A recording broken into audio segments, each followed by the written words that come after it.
छोटा सा कहानी है, ध्यान से सुनिएगा।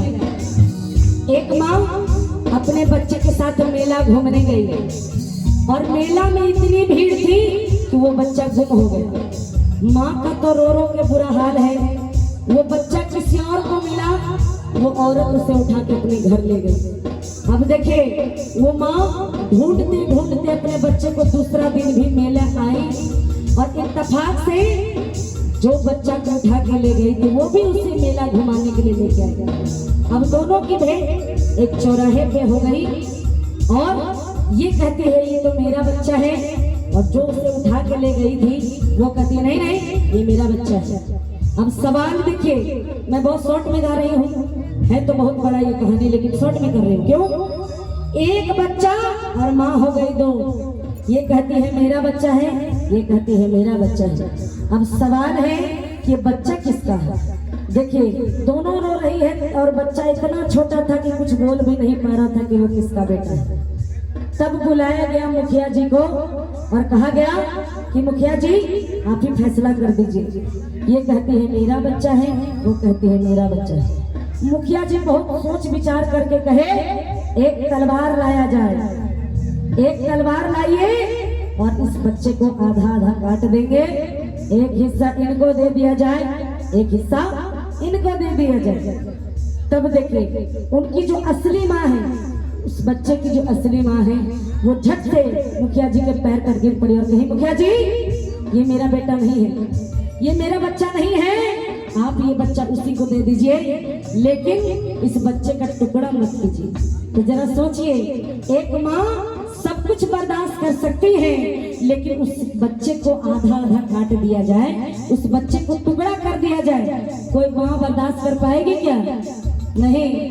तब मुखिया जी समझ गए कि ये बच्चा इसी औरत का है, क्योंकि ये औरत चुपचाप अपने मजे से बैठी है, लेकिन दर्द किसको हुआ? जिसका बच्चा वो असली है कि नहीं? तो वो बच्चा झट से अपने माँ के पैरों पे गिर गया, माँ के गले लग गया और कहता है मुझे माफ करना ओ शायरा, मुझे माफ करना ओ शायरा, मुझे माफ करना ओ शायरा, तुझसे पहले लूंगी मम्मी डैडी का नाम, तुझसे पहले लूंगी मम्मी डैडी का नाम, मुझे माफ करना ओ शायरा, मुझे माफ करना ओ शायरा, मुझे माफ करना ओ शायरा, तुझसे पहले लूंगी मम्मी डैडी का नाम, तुझसे पहले लूंगी मम्मी डैडी का नाम।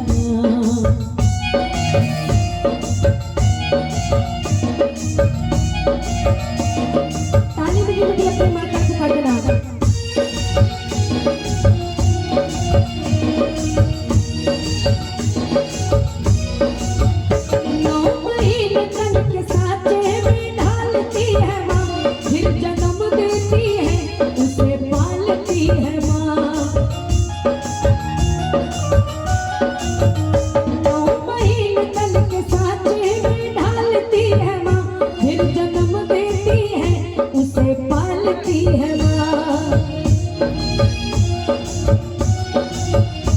और देखिए एक और छोटा सा कहानी ध्यान से सुनिएगा। आप लाख जागरण करवा लीजिए, तीर्थ करवा लीजिए, यज्ञ करवा लीजिए, प्रयागराज, केदारनाथ, वैष्णो देवी, अमरनाथ सब जगह घूम लीजिए, लेकिन अगर आप अपने माँ बाप को नहीं पूजते हैं तो सारा तीर्थ बेकार है कि नहीं?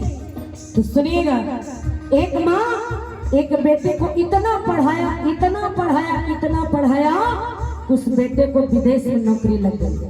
अब सोचिए कि बेटा को जैसे ही विदेश में नौकरी लगा, उसको पहली सैलरी मिली, पहला पेमेंट मिला, वो दौड़ते हुए अपने माँ के पास इंडिया आया और कहा माँ ये लो मेरी पहली सैलरी मिली है मुझे, इससे अपना दूध का कर्ज उतार लो। अब सोच लीजिए, माँ को समझ में आ गया कि बेटे को घमंड हो गया है, तो माँ कहने लगी ठीक है, दूध का कर्ज तो ब्रह्मा विष्णु महेश भी नहीं उतार पाए। माँ शब्द एक शब्द से बना है, लेकिन इसका दर्जा पूरे ब्रह्मांड में सबसे बड़ा है, सुन लीजिए कैसे। माँ कहने लगी बेटा आज की रात तुमको मेरे साथ सोना पड़ेगा। बेटा कहने लगा ठीक है कोई बात नहीं, आज की तो बात है, कल तो चले जाएंगे। जैसे ही माँ बेटा दोनों सोया, आधा घंटा के बाद माँ को प्यास लगी। कहने लगी बेटा मुझे प्यास लगी है। बेटा दौड़ते हुए किचन से एक गिलास पानी लाके अपने माँ को दिया, कहा माँ ये लो पी लो। जैसे ही माँ ने आधा पानी पिया, आधा बिस्तर पर गिर गया। अब तो बेटा का दिमाग खराब हो रहा है। देखिए जो ही पानी बिस्तर पे गिरा, कहता क्या कर रही हूँ माँ, बिस्तर झूठ झूठ का तुम गंदा कर रही हो। अच्छा कोई बात नहीं, थोड़ा घसक के सो जाते हैं। थोड़ा सा घसक के सो गए। जो ही माँ ने सोया, आधा घंटा हुआ, माँ फिर से उठी और कहने लगी बेटा मुझे प्यास लगी है। बेटा फिर से दौड़ते हुए किचन गया, एक गिलास पानी ला के दिया और कहा ये लो माँ पानी पी लो। माँ ने फिर आधा पानी पिया, आधा बिस्तर पर गिरा दिया। अब बेटा का दिमाग खराब, कहती ये क्या कर रही हो बुढ़िया तुम, पानी तो पीती नहीं हो, बिस्तर गिला कर रही हो झूठ मूठ कर, अपने भी नहीं सोती मुझे भी नहीं सोने देती। अच्छा कोई बात नहीं, थोड़ा सा और घसक जाते हैं। तीसरी बार घसक के सोए। माँ बेटा चूहे सोए, आधा घंटा बीता, फिर माँ उठी और कहने लगा बेटा मुझे प्यास लगी है। तीसरी बार बेटा फिर से किचन गया, पानी ला के दिया और अपने माँ को पिलाया। माँ ने फिर आधा पानी पिया, आधा बिस्तर पर गिरा दिया। अब बेटे का दिमाग खराब है, सोच लीजिए। कहती है माँ जब तुम्हें पानी पीना ही नहीं है तो बार बार मुझे डिस्टर्ब क्यों कर रहे हो, बाप पानी ले आओ पानी ले आओ, मुझे प्यास लगी है ये वो। तब माँ कहती है बेटा याद करो वो दिन जब तुम इतना छोटा था, 5-5 मिनट में बिस्तर गीला करता था, मैं तुम्हें उठा कर सूखे में सुलाती थी और खुद गीले में सो जाती थी। तब वो बेटे को समझ में आ गया कि हमसे बहुत बड़ी गलती हो गई थी। मैंने तो माँ का दूध का कर्ज अदा करने को कहा, लेकिन माँ का दूध का कर्ज कोई उतार पाया है क्या? हाँ अरे कुछ तो बोलिए। नहीं। तब वो बेटा झट से अपने माँ के पैरों पे गिर गया और अपनी माँ से कहने लगा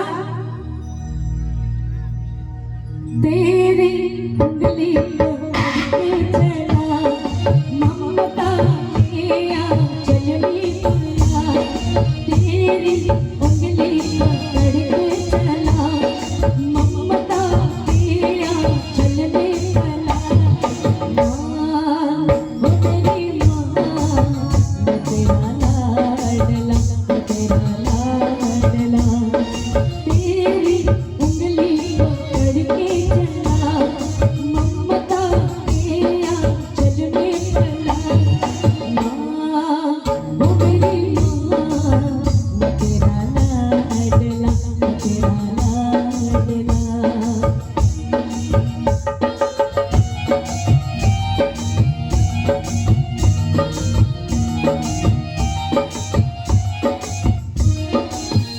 मान पैदा किया तो अपनी पहचान है, माँ हमारी तुम्हारे सबकी भगवान है। अगर मेरी माँ ने मुझे पैदा नहीं किया होता तो आज मेरी पहचान क्या होती? आप लोग जानते हैं कि मैं कुमकुम बिहारी हूँ। अगर मेरी माँ ने मुझे पैदा ही नहीं किया होता, आपकी पहचान कैसे होती कि फलाना है, ये ढेकाना है, ये है, ये वो है? तो जरा ध्यान से सुनिएगा।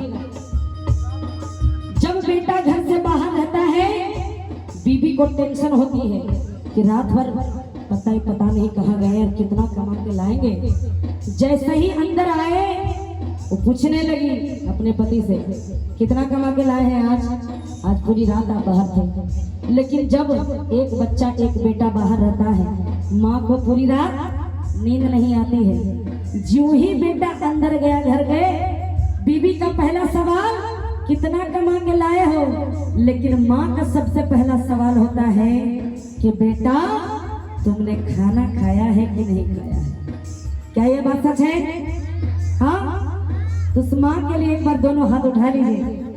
जो जो अपने माता पिता से सच्चा प्यार करते हैं उठाइए पूरा दोनों हाथ और ताली बजा के सारे भक्त मिलके एक साथ झूमते हुए, तेरे जीवन में खुशियाँ तमाम आएगी, तेरे जीवन में खुशियाँ तमाम आएगी, ये जमा की तुम्हें तेरी काम आएगी, सारे जमाने दुआएं तेरे